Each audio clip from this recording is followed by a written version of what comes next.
Everyone, welcome to my channel. I am Neha. आज करेंगे हम क्लास 12 बिजनेस स्टडीज़ एंड आज का हमारा टॉपिक है इम्पॉर्टेंस ऑफ कंज्यूमर प्रोटेक्शन। यानी क्या ज़रूरत है, क्या हमें फ़ायदे मिलते हैं कि हम कंज्यूमर को प्रोटेक्ट करें, उनके राइट्स को प्रोटेक्ट करें। ठीक है, चलो देखते हैं क्या लिखा हुआ है। और गाइस, इस चैनल में हम जितने भी वीडियोज़ करेंगे वो सभी एनसीईआरटी की बुक्स में से करेंगे। सो देखो क्या लिखा हुआ है। The concept of consumer protection is to safeguard the interest of customers. यानी जो ये कंज्यूमर प्रोटेक्शन है, ये बेसिकली क्यों किया जाता है, ताकि जो कंज्यूमर्स यानी जो प्रोडक्ट्स खरीदते हैं, जैसे कि मैं हूँ, आप हूँ, हमने फ़ोन ख़रीदा, फर्नीचर ख़रीदा, हमने कुछ भी चीज़ खरीदी, अगर हम उसे खरीद रहे हैं, यूज़ कर रहे हैं, तो हम कंज्यूमर हुए। तो हमको प्रोटेक्ट करना, हमारे इंटरेस्ट को प्रोटेक्ट करना, ताकि हमें कोई नुकसान ना पहुँचे, हमारे साथ धोखाधड़ी ना हो, उस चीज़ के लिए बनाया गया है ये consumer protection act. It adopts measures to protect consumers from unethical malpractices by business। अब इसमें क्या है, कुछ मेजर्स दिए गए हैं, कुछ तरीके हैं जिसके थ्रू कंज्यूमर्स को बचाया जा सकता है कि कोई भी बिज़नेस अगर अनएथिकल माल प्रैक्टिस यूज़ कर रहा है, यानी कुछ भी फ्रॉड तरीके से कोई चीज़ बेच रहा है या गलत प्रोडक्ट बेच रहा है, उस चीज़ को हमसे बचाना, बेसिकली ये मेन है। And provide a swift redressal of their grievances. यहाँ एक वर्ड लिखा है, redressal of their grievances. Grievances यानी अगर हमें कोई भी प्रोडक्ट से उससे प्रॉब्लम होती है या हमारा कोई नुकसान हुआ है, तो उसके बदले हमें रीड्रेस किया जाए, यानी चाहे कॉम्पेंसेशन दिया जाए, चाहे प्रोडक्ट एक्सचेंज किया जाए, कुछ भी किया जाए, लेकिन हमारे फेवर में कोई स्टेप उठाया जाए। सो देखो क्या क्या चीज़ें इसमें होती हैं। Sale of adulterated goods such as adding inferior substances to the product being sold. यानी अडल्टर्ड गुड्स यानी ऐसे गुड्स जिसमें कोई इन्फीरियर सब्सटेंस ऐड करा है। इन्फीरियर मतलब लो क्वालिटी का सब्सटेंस, जैसे कि दाल है, चावल है, उसके अंदर कुछ भी, दूध है, उसके अंदर जैसे पानी मिला दिया है, दाल चावल में कंकर मिला दिए हैं, ऐसा कुछ आपको कर रहा है, तो उस केस में आपको हेल्प मिलेगी। The sale of counterfeit goods such as selling a product of lesser value than the real product. कभी कभी क्या होता है, रियल प्रोडक्ट की जगह एक काउंटरफीट प्रोडक्ट बेचा जाता है। ठीक है, यानी जो मार्केट में जो वैल्यू होती है उस प्रोडक्ट की, उससे कम उसकी वैल्यू होती है। वो एक तरह से कॉपी जैसा लगा सकते हैं हम, उसकी कुछ डुप्लीकेट कॉपी लगा लो, ऐसा लगा लो, लेकिन उसी प्राइस में आपको बेचा जाता है वो कम क्वालिटी का सामान। Sale of substandard goods such as the sale of products that do not meet the prescribed quality standards. या फिर आपको सब स्टैंडर्ड गुड्स बेचे जा रहे हैं। ये कौन से गुड्स होते हैं जो क्वालिटी स्टैंडर्ड्स से नहीं मिलते हैं। यानी चाहे कोई जो वॉशिंग मशीन है, रेफ्रिजरेटर है, तो उसका पूरा एक स्टैंडर्ड सेट कर रखा है कि इतनी इसकी क्वालिटी होनी चाहिए, लेकिन प्रोडक्शन ऐसा हो रहा है कि उसके अकॉर्डिंग क्वालिटी उसकी नहीं है, तो उस केस में भी जो है आपको हेल्प मिलती है। आपको कोई डुप्लीकेट गुड्स बेच रहा है, यानी अपना हाई प्रोडक्शन जो है वो करके बेच रहा है और ब्रांडेड कोई उस पर मार्क लगा के बेच रहा है, इस केस में भी होता है। Use of malfunctioning weights and measures that lead to underweight of product. यानी क्या होता है, अगर आपको वेट या मेजर यानी वजन के साथ कुछ गड़बड़ी की जाती है, 5 किलो के सामान में 4.5 पौने 5 किलो सामान है। Black marketing and hoarding that eventually leads to scarcity of product and as well a rise in the price of the same. कोई ब्लैक मार्केटिंग या होर्डिंग कर रहा है, यानी जैसे कि प्रोडक्ट जो है उसको होता है ना, पहले स्टोर करके रख लेते हैं सारा प्रोडक्ट जो होता है, और फिर जब बहुत ज़्यादा डिमांड बढ़ जाती है, बहुत ज़्यादा डिमांड बढ़ जाती है, तो एकदम से अपने वेयर हाउसेस में से प्रोडक्ट निकालते हैं, क्योंकि तब डिमांड होगी तो लोग ज़्यादा प्राइस देने को तैयार होंगे। तो ऐसा कुछ होता है, तो आपको हेल्प मिलती है। ओवर चार्जिंग अ प्रोडक्ट, यानी उस पर लिखा हुआ है जो MRP जो है, जैसे कि 10 रुपये लिखा हुआ है, तो उसके 11 या 12 रुपये चार्ज करना, इस केस में आपको हेल्प मिलती है। अगर आपको डिफेक्टिव गुड्स बेचे जा रहे हैं, उनमें कुछ डिफेक्ट है, और उस केस में आपको जो है हेल्प मिल जाएगी। अगर एडवर्टीज़मेंट ऐसी दिखा रहे हैं जो मिसलीडिंग है, यानी झूठी है, फॉल्स क्लेम करती है, ये क्रीम लगा लो 10 दिन में गोरे हो जाओगे, शैम्पू लगा लो एकदम डैंड्रफ गायब हो जाएगा, ऐसे झूठा झूठा कुछ दिखा रहा है और उससे ऐसा कुछ असर नहीं पड़ता है, तो उस केस में भी। Supply of inferior services that is quality of services lesser than the condition agreed. अगर आपको अच्छे से सर्विसेज नहीं दी जा रही है, ठीक है, यानी जो क्वालिटी आपने एक्सपेक्ट की थी उसको वैसी नहीं मिल रही है, जैसे कि अगर आप ऑनलाइन क्लास ले रहे हैं कहीं से या किसी डॉक्टर या लॉयर के पास जाते हैं और आपको सेटिस्फेक्शन नहीं मिला, ठीक है, उस केस में भी जो है आप आपको हेल्प मिल जाएगी। आगे पढ़ते हैं। From various types of exploitation and should complain about it. Consumer protection has a wide scope. Consumer protection का बहुत ज़्यादा वाइड स्कोप है। It not only includes educating the customers about their rights and responsibilities. So consumer protection के अंदर सिर्फ एक चीज़ नहीं आती है कि consumers को educate करो कि भाई तुम्हारे ये राइट्स हैं और रिस्पॉन्सिबिलिटी। सिर्फ नहीं, ये पढ़ाना और सिखाना नहीं है कंज्यूमर प्रोटेक्शन, इससे भी बहुत आगे और बहुत बड़ी चीज़ है। But also helps in getting the grievances redressed. बल्कि इसमें हमारे ग्रीवियंसेस जो हैं, यानी हमारे को कोई प्रॉब्लम होती है प्रोडक्ट से, हमारा कोई नुकसान होता है तो उसका रिड्रेसल किया जाता है। यानी चाहे आपको कोई कॉम्पेंसेशन दे या प्रोडक्ट कोई नया दिया जाए या आपको रिफ़ंड मिले, कुछ भी मिले, आपकी हेल्प होगी। ठीक है। It not only requires a judicial machinery for protecting the interest of consumers but also requires the consumers to be united. अब इसका मतलब ये नहीं है कंज्यूमर प्रोटेक्शन है तो आपको एक जुडिशियल मशीनरी चाहिए कि पूरा बस कंज्यूमर कोर्ट चाहिए, बात ख़त्म, जो आपको प्रोटेक्ट करेगा। नहीं, ऐसा नहीं है कि सिर्फ मशीनरी, वो जुडिशियल मशीनरी यानी जो कोर्ट वगैरह हैं वो आपकी हेल्प करेंगे, लेकिन इसके लिए आपको भी खुद कुछ करना है। सभी कंज्यूमर्स को खुद अपने अंदर यूनिटी लानी है, एक साथ मिल के चलना है और खुद एक कंज्यूमर एसोसिएशन बनानी है ताकि वो खुद को प्रोटेक्ट कर सकें, है ना। दूसरा तो आपकी हेल्प करता ही है, पुलिस या कंज्यूमर कोर्ट या जो भी आपकी हेल्प करते हैं, लेकिन आपको खुद भी अवेयर होना है, कंज्यूमर एसोसिएशन बनानी है और ख़ुद की हेल्प करनी है, अपने मेंबर्स की हेल्प करनी है। अब देखो क्या इम्पोर्टेंस है from consumers point of view. यानी अगर आप एक कंज्यूमर हैं तो कंज्यूमर प्रोटेक्शन से आपको क्या हेल्प मिलती है। सबसे पहला है कंज्यूमर इग्नोरेंस।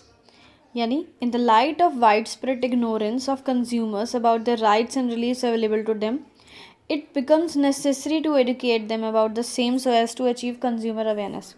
तो क्या ज़रूरत है कंज्यूमर प्रोटेक्शन की, क्योंकि जो कंज्यूमर्स हैं उनको उनके राइट्स और रिस्पॉन्सिबिलिटीज़ की नई नॉलेज, उनको क्या रिलीफ्स अवेलेबल हैं। रिलीफ्स यानी कि अगर आपके साथ गलत होता है तो आप कहाँ कैसे कंप्लेन कर सकते हैं, आपको क्या बेनिफिट मिल सकता है किस चीज़ से, ये चीज़ आपको नहीं पता। तो कंज्यूमर प्रोटेक्शन के थ्रू हम ये चीज़ कंज्यूमर्स को बता सकते हैं, इस चीज़ को लेके हम कंज्यूमर को एजुकेशन दे सकते हैं और उनको अवेयर कर सकते हैं, उनको बता सकते हैं। सेम थिंग नेक्स्ट है अनऑर्गेनाइज्ड कंज्यूमर्स। कंज्यूमर्स जो हैं बहुत अनऑर्गेनाइज्ड हैं, किसी को कुछ नॉलेज नहीं, सब एक दूसरे से अलग अलग हैं, जुड़े नहीं हैं। सो क्या ज़रूरत है, कंज्यूमर्स को ऑर्गेनाइज्ड होने की ज़रूरत है। ऑर्गेनाइज्ड होने से इधर क्या मतलब है कि आप कंज्यूमर ऑर्गेनाइजेशन बनाओ, खुद से कंज्यूमर एसोसिएशंस बनाओ और ख़ुद अपने इंटरेस्ट के बारे में सोचो, अपने मेंबर्स के बारे में सोचो। अब कोई प्रोडक्ट है जिससे किसी को नुकसान हुआ है, अकेला बंदा है, किसी एक को नुकसान हुआ है, लेकिन ऐसे ही 25-30 लोग मिल जाएं और एक एसोसिएशन बना लें और वो सीधा उस कंपनी पे केस लगाएं, भाई बहुत बड़ी बात हो जाएगी। फिर वो खुद ही एक ऑर्गेनाइजेशन बना के ऐसा काम करे तो। Though in India we do have consumer organisations which are working in this direction. अगर हम इंडिया की बात करें तो हाँ, हमारे पास बहुत सारी कंज्यूमर ऑर्गेनाइजेशंस हैं। ठीक है। Educate protection is required to be given to consumers till these organisation become powerful. लेकिन ये इतनी ज़्यादा भी पावरफुल नहीं है कंज्यूमर ऑर्गेनाइजेशन, क्योंकि कुछ तो हैं ही ऐसे और कुछ जो है कंज्यूमर्स भी हमारे अनअवेयर हैं। अगर उनको 100-250 का नुकसान भी हो जाता है तो वो इग्नोर मार देते हैं, चल छोड़ना, है ना। आगे देखते हैं। नेक्स्ट है wide spread exploitation of consumers. Consumers का जो है बहुत ज़्यादा एक्सप्लॉयटेशन होता है, एक्सप्लॉयटेशन होना, उनके साथ गलत होना। Consumers might be exploited by, किस किस चीज़ों से एक्सप्लॉयट होता है consumer. Unscrupulous, exploitative and unfair trade practices. यानी ये सब क्या चीज़ें हैं, ये तीनों वर्ड्स का ऑलमोस्ट सेम मीनिंग है कि कंज्यूमर के साथ कुछ फ्रॉड होना या गलत होना। जैसे कि आपको कोई डिफेक्टिव प्रोडक्ट बेच दिया, कोई अनसेफ प्रोडक्ट बेच दिया, ऐसा प्रोडक्ट जिसे यूज़ करने से आपको नुकसान हो सकता है। कोई कुकर ऐसा है जो पता लगे एक सीटी आते ही फट जाए, मतलब कोई ऐसा प्रोडक्ट हो। अडल्ट्रेशन यानी खाने में कुछ मिलावट हो रहा है। एडवर्टीज़मेंट जो है वो गलत दिखा रहे हैं आपको, जैसा कुछ प्रोडक्ट में नहीं है वो भी दिखा रहे हैं। होर्डिंग या ब्लैक मार्केटिंग करना, यानी जैसे कि मैंने आपको बताया था ना, प्रोडक्ट को स्टोर करके रख लेना और जब बहुत ज़्यादा डिमांड आए एकदम, तब एकदम से प्रोडक्ट निकालना ताकि आपको ज़्यादा प्राइस मिले उसके। सो इसके अगेंस्ट कंज्यूमर को प्रोटेक्शन चाहिए भाई, इसलिए कंज्यूमर जो है प्रोटेक्शन की हमें बहुत ज़्यादा ज़रूरत है, कंज्यूमर ऑर्गेनाइजेशंस की बहुत ज़्यादा ज़रूरत है। अब बिज़नेस के लिए क्या फ़ायदा है अगर एक बिज़नेस जो है कंज्यूमर ऑर्गेनाइजेशन को सपोर्ट करता है? तो देखो, कंज्यूमर प्रोटेक्शन का अगर ध्यान रखता है तो एक बिज़नेस, उसको क्या फ़ायदा मिलेगा? फर्स्ट है long term interest of business. देखो, अगर आप किसी कंज्यूमर को सेटिस्फाइड कर रहे हो, उसका ध्यान रख रहे हो हर चीज़ में कि उसको कोई नुकसान ना हो, या उसको नुकसान भी हो रहा है तो आप भरपाई कर रहे हो, तो इसका आपको लॉन्ग टर्म, लंबे समय में फ़ायदा मिलेगा, कंज्यूमर आपके लिए लॉयल हो जाएगा। Enlightened business realise that it is in the long term interest to satisfy the consumers. So businesses को अब रियलाइज़ हो चुका है कि अगर हम अपने कंज्यूमर्स को, कस्टमर्स को सेटिस्फाई करेंगे तो हमें लंबे समय में फ़ायदा मिलेगा, लंबे समय तक फ़ायदा मिलेगा। Satisfied customers not only lead to repeat sales. अगर आपके कस्टमर्स सेटिस्फाइड हैं तो रिपीट करेंगे वो सेल। अब जैसे कि आप कहीं खाना खाने गए और आपको उनका खाना सस्ता भी लगा और अच्छा भी लगा, टेस्टी भी लगा, साफ़ लगा, तो आप दोबारा उस रेस्टोरेंट में जाएंगे, है ना। लेकिन आपने कहीं देखा किसी रेस्टोरेंट में साफ़ सफाई नहीं है या फिर बहुत ज़्यादा महंगा है, तो शायद आप दोबारा से ना जाएं। तो कंज्यूमर्स को सेटिस्फाइड करना बहुत ज़रूरी है। और अगर क्या है, आप उनको सेटिस्फाई करते हैं तो वो अपना फीडबैक भी देंगे प्रोस्पेक्टिव कस्टमर्स को, यानी जो कि और कस्टमर्स आपके बन सकते हैं और प्रोडक्ट के बारे में सोच रहे हैं। जैसे कि मैंने रेस्टोरेंट का एग्जांपल दिया, अगर मैं खुद से सोचो, आप या मैं हैं, कहीं जाते हैं और वहाँ अच्छा खाना मिलता है और सस्ता भी है और साफ़ सफाई भी है, सब कुछ अच्छा है, तो हम किसी दूसरे फ्रेंड को भी बताएंगे, भाई वहाँ पे जाओ यार, खाना ट्राई करो, क्या मस्त खाना मिलता है, क्या साफ़ सफाई है उधर की, है ना। एंड दस हेल्प इन इंक्रीजिंग, तो इससे क्या होगा, आपका कस्टमर बढ़ जाएंगे बहुत ज़्यादा। नेक्स्ट देखो, बिजनेस यूजेस सोसाइटीज़ रिसोर्सेज। अब जो बिज़नेस है वो हमारी सोसाइटी के रिसोर्स यूज़ करता है, हमारे ही पैसे हम ही इन्वेस्ट करते हैं शेयर्स वगैरह में, और हमारे ही जो है थ्रू हम लोग काम करते हैं एज अ लेबर, उनके फैक्ट्रीज़ में या इंडस्ट्रीज़ में एज ए एम्प्लॉयज़ काम करते हैं, है ना। तो बिज़नेस जो है वो क्या करते हैं, सोसाइटी के रिसोर्स यूज़ करते हैं, use resources which belong to society. वही चीज़ लिखा हुआ ना कि बिज़नेस जो है रिसोर्सेज यूज़ करते हैं सोसाइटी के। They thus have a responsibility to supply such products and, तो उनकी रिस्पॉन्सिबिलिटी बनती है भाई बिज़नेस की कि ऐसे प्रोडक्ट दो, ऐसी सर्विसेज दो जो उनके फ़ायदे की हो, ठीक है, उनका फ़ायदा हो उसमें। ये नहीं कि आप उन्हीं की चीज़ें यूज़ करके उन्हीं को ऐसा जहर दे रहे हो एकदम कि बस बिल्कुल काम ख़राब हो जाए, है ना। कुछ आपकी रिस्पॉन्सिबिलिटीज़ बनती हैं उनके रिगार्डिंग कि उनको सही प्राइस पे आप प्रोडक्ट्स दो और अच्छी क्वालिटी के प्रोडक्ट्स दो। नेक्स्ट है आपका social responsibility. A business has social responsibilities towards various interest group. भाई बिज़नेस की बहुत लोगों के लिए सोशल रिस्पॉन्सिबिलिटीज़ है। Business organisations make money by selling goods and providing services to consumers. अब जो बिज़नेस है वो पैसा कैसे कमाते हैं, गुड्स बेच के। किसको बेच के?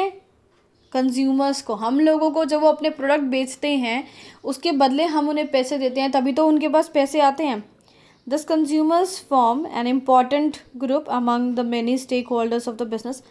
तो भाई बिज़नेस के लिए जो कंज्यूमर्स हैं वो बहुत ज़्यादा इम्पॉर्टेंट हो गए, है ना। जितने भी स्टेक होल्डर्स हैं बिज़नेस के, सबसे ज़्यादा जो है इम्पॉर्टेंट हो गए, इसलिए ध्यान रखा जाए कंज्यूमर्स का। स्टेक होल्डर्स शब्द का क्या मतलब है? बिज़नेस से जुड़ा हर एक आदमी स्टेक होल्डर कहलाता है, चाहे वो बिज़नेस का कस्टमर हो, चाहे बिज़नेस का सप्लायर हो, चाहे डेटर हो, चाहे क्रेडिटर हो, चाहे गवर्नमेंट हो, चाहे कोई भी हो, बिज़नेस से बस वो जुड़ा हुआ होना चाहिए, उसके कॉन्टैक्ट में होना चाहिए, वो सारे स्टेक होल्डर्स होते हैं। आगे देखते हैं, मोरल जस्टिफिकेशन। ये क्या बोल रहे हैं? It is the moral duty of any business to take care of consumer interest. यानी मोरल ड्यूटी बनती है बिज़नेस की कि भाई अपने कंज्यूमर का ध्यान रखो, ठीक है, और उनको एक्सप्लॉइट मत करो, अवॉइड करो इस चीज़ को, उनका शोषण नहीं करना है, क्योंकि वो हैं तो तुम हो। Thus a business must avoid unscrupulous, exploitative and unfair trade practices. So business को ये सभी चीज़ें, ये सभी एक्टिविटीज़ जो है अवॉइड करनी है, जैसे कि डिफेक्टिव गुड्स नहीं देने, अनसेफ प्रोडक्ट्स नहीं देने, अडल्ट्रेशन यानी मिलावट नहीं करनी है, गलत एडवर्टीजमेंट नहीं दिखानी है, होर्डिंग, ब्लैक मार्केटिंग नहीं करनी है, कुछ ऐसा नहीं करना है भाई, ज़रूरी है ये। नेक्स्ट है गवर्नमेंट इंटरवेंशन। इंटरवेंशन यानी इंटरफेयर करना, गवर्नमेंट का interference. A business engaging in any form of exploitative trade practices, अगर कोई भी बिजनेस है वो किसी भी टाइप की एक्सप्लॉयटेटिव ट्रेड प्रैक्टिस में इन्वॉल्व है, यानी कंज्यूमर्स के रिगार्डिंग वो कुछ भी गलत कर रहा है, चाहे उनको अच्छे प्रोडक्ट्स नहीं सेल कर रहा है, चाहे डिफेक्टिव प्रोडक्ट सेल कर रहा है, कुछ भी गड़बड़ी कर रहा है अगर वो अपने बिजनेस में, तो क्या होगा, गवर्नमेंट आएगी और इंटरफेयर करेगी, बिजनेस में पूरा इंटरफेयर करेगी। और इससे क्या होगा, इमेज कंपनी की बिल्कुल इम्पेयर एंड टार्निश का मतलब एकदम ख़त्म हो जाना, बर्बाद हो जाना। कंपनी की इमेज और गुडविल सारी ख़त्म हो जाएगी, क्योंकि जब बिजनेस में कौन आएगा, गवर्नमेंट इंटरफेयर करेगी, इंस्पेक्टर्स आएंगे, इंस्पेक्शन करेंगे, प्रोडक्ट न्यूज़ में आएगा, वो कंपनी की ऐसा प्रोडक्ट बेच रही है, ऐसा, जैसे कि मैगी का आया था एक बारी कि मैगी में जो है कुछ केमिकल्स हैं, पता नहीं क्या पाए जा रहे हैं, जो हेल्थ के लिए अच्छे नहीं है। मैगी की सेल्स बहुत डाउन हो गई थी। Thus, it is advisable that business organizations voluntarily resort to such practices where the consumer's needs and interest will be well taken care of. So, business के लिए क्या ज़रूरी है, वॉलंटरली यानी खुद अपनी इच्छा से आप ऐसी प्रैक्टिसेस फॉलो करो, ऐसा काम करो कि कंज्यूमर्स की नीड्स भी पूरी हो और इनके इंटरेस्ट का भी ध्यान रखा जाए, उनको शोषण नहीं करना है, उनका बेनिफिट उनका भी कराना है, सिर्फ अपना प्रॉफिट नहीं कमाना है। इस सारी वीडियो खत्म हुआ। Thanks for watching this video, like share and subscribe.